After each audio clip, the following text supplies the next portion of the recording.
Welcome to the lesson Design of Comparison Block. In this lesson, we will design a comparison circuit to activate switching block when there is a over or under voltage. Let's design that. We know about the LM324 IC, which has 4 single supply operational amplifiers, but we will use only 2 of them as comparator. We need to give a supply voltage of 12 volt to this comparator IC. Now we're going to set two references, one at the inverting input of C1 and another at the non-inverting input of C2.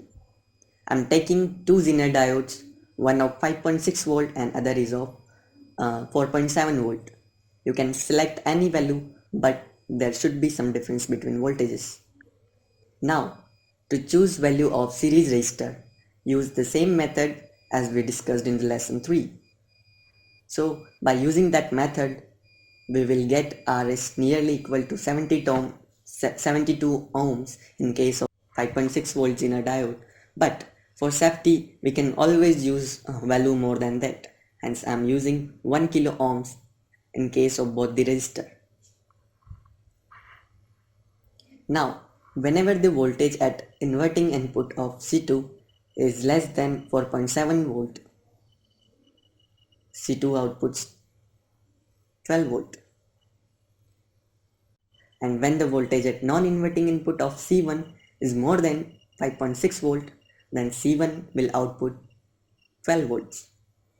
Because only one of the two comparator will give 12 volt output at a time, and at that time another output will be 0 volt. So if this condition occur, then there will be a short circuit in the block. Hence we need to put two diodes D1 and D2 in this way so that the current of one does not enter the another output.